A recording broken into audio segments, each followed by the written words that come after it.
Greetings, fellow test subjects. Test subject 1337 here for Aperture Gaming. They make it. We test it. You play it. Welcome to another episode of Aperture Gaming. Now, first off, happy Halloween to all of you.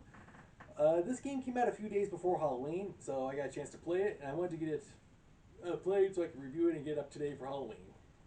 Secondly, now here's what. I'm not normally a fan of the horror genre, but I wanted to give this one a try.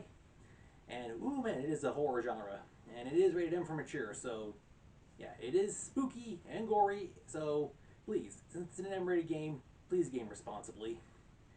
And thirdly, because I do not want to get people involved with YouTube upset, whether it be the viewers or the people running YouTube, there's a finite amount of content that I can show, but the rest I cannot. So, yeah.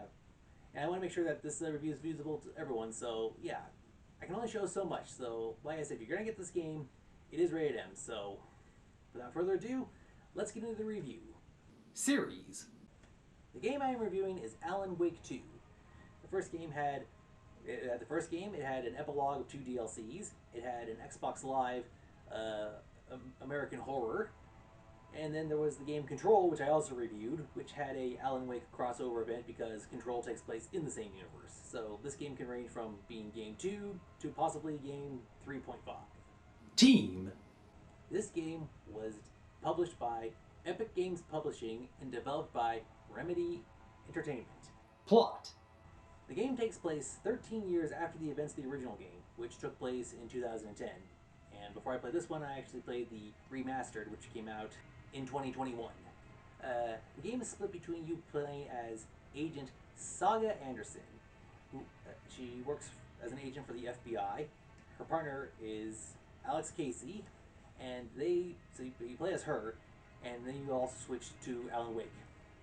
After a murder has happened at the Cauldron Lake in Bright Falls, they are called in because there's an ongoing investigation that's been happening since not only that missing person, but 3 other people since 2010. And when they discover Alan Wake, they are sucked into a world of paranormal darkness. And of course, they have to work together to stop the darkness. Gameplay controls. The gameplay controls are darkness. It does not do well with light. Light exposes its weakness, and if you're in light, it can't attack you. Your weapons are flares, firearms, and melee if they get too close. But most of the time you're trying to avoid, you're playing the game of keep away and having them not touch you.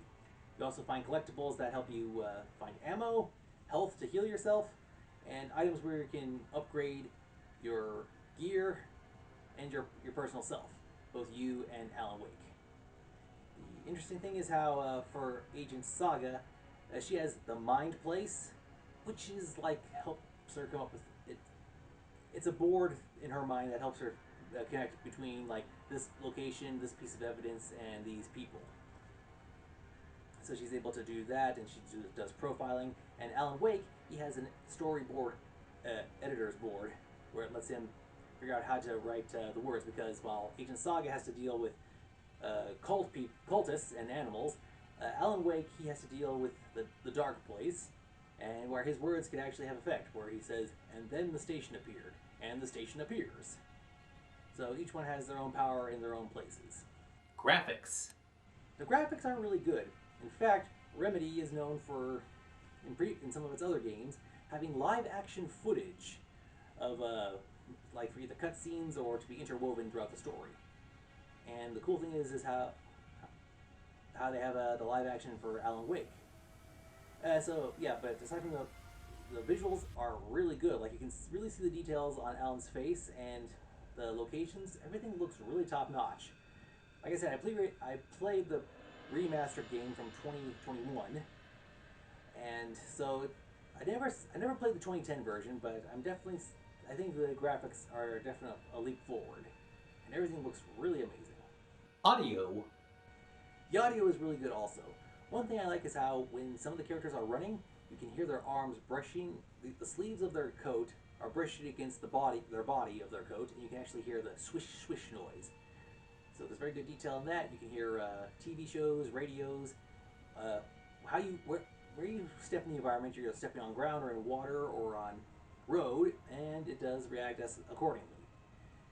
And also, since this is a horror game, visuals are a major factor, and so is audio. Like, depending on the music, or like if it's silent or dead silent, or like hearing sounds and everything. Yeah, audio plays a very strong factor in horror. So yeah. Multiplayer. No, there is no multiplayer. DLC. Yes, there is DLC. First off, the whole game itself is a DLC. There was no physical version. Secondly, I could get between the regular edition and the deluxe edition. I went with the deluxe because it provided cosmetics, provided like an extra battery for the flashlight, and like an extra charm to use on Agent Saga. It also pointed out how there will be content released later on after the initial launch, so we get season pass there. So there is DLC and there will be more DLC. Issues. Okay, there are a couple of issues. So first off, like I said, Agent Saga has like the profiling thing. It kind of reminds me of LA Noire and like trying to figure out a case. And when she does profiling people, she'll think about something and like you'll hear the person she's thinking about talk, and it's like, okay, how did she know this? So I can't tell if it's either bad writing, how she somehow knows this from her profiling, or if it was just something they just put in the game because of that's how it works in that universe. Let's see. Next, the game. Now in the first game I played, like the paranormal stuff only affected a few people slowly at first, and then it started to bring more and more people in. This one, the paranormal stuff affects a whole group of people right off the beginning. So it doesn't do subtlety. It goes in heavy-handed and spooky. All right. Interesting thing is how we got the previous cast's return. I thought that was pretty cool. That's not an issue. I'm just pointing that out because I like that. But here's some stuff I do have issues with. There is no mini map, unlike the previous game, so it doesn't like help with showing where you're supposed to go. And then when you look at the main map, you're looking at it in your mind place, but the game doesn't pause. So if you're looking at the map, you gotta make sure you're looking in someplace safe because otherwise something might attack you. Now, light can be your saving spots for rest, but if you are in combat near a light, or if you open fire out while inside a light, the light will instantly flicker off. So then you're on your own. They upped the difficulty for this game, even on normal mode. Speaking of light, the batteries they don't recharge over time. Like the battery will be on the flashlight the full time normally, but if you focus on something, you only get 4 sections before you have to switch out to a new light. So yeah, they upped the difficulty for that. I noted how in the previous game, Alan Wake couldn't really run that much. He could run for a short period of time before he ran out of wind. Saga is an FBI agent, so she has training for this, but Alan Wake, he actually can run a full clip like she does. So, while it's a slight improvement, it does seems like, okay, where's the continuity? Especially for the fact that he hasn't been doing this for 13 years. When I started the game, I wasn't sure if they were going to pick it up immediately after the events of the first game, or if they were going to compensate for, real world time passage. Now, there's a few spots that I did get stuck in, and the good thing was, is like when I did get stuck, Saga would make a comment somewhere about how to do this or do that. I was like, okay, and the other times I was like, and there's no commentary for how to do this. Yeah, so the game is very iffy on what it lets you, on how much it holds your hand or not. And like I play on normal mode. I don't go for the incredibly hard or the incredibly easy. I go for normal.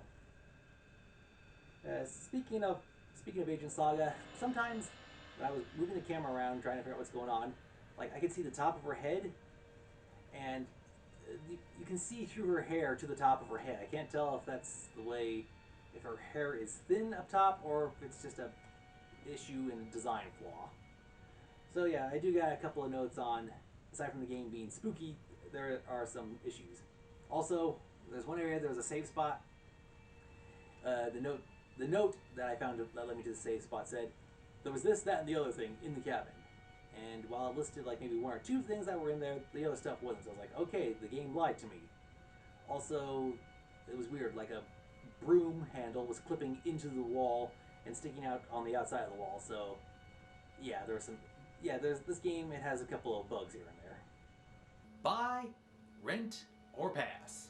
So if you're a fan of the series, I could see why you'd want to buy this and keep going on. For me, I guess maybe this would probably be a rental personally.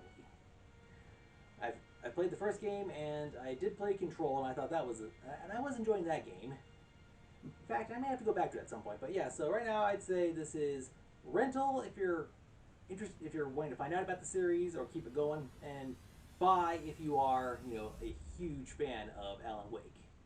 Overall score. Okay, so I have to give for my overall score. I'm gonna give it a 6.5 out of 10. Yeah, so like I said, I played the 2021 version of this, so I can't really, say too much about the graphic difference between when it originally came out and the one now. Both are pretty good. Like I said, I got the remastered one right here. And as I said before, I'm not a fan of the horror genre, but I wanted to give it a try, especially for this being Halloween. So if you're a fan of Alan Wake, if you're a fan of works by Remedy, then yeah, I'd say this would be for you. But I gotta warn you, they go in full force with this. The horror stuff, yeah, the visuals, they don't hold back. There is, without getting into too much detail, the one character I fought, you could see the internal workings of the human body. Yeah, they go in the details. That's all the time we have. Thank you for watching. Until next time, this has been Test Subject 1337 for Aperture Gaming saying thank you for watching, and as always, game on. Have a nice day.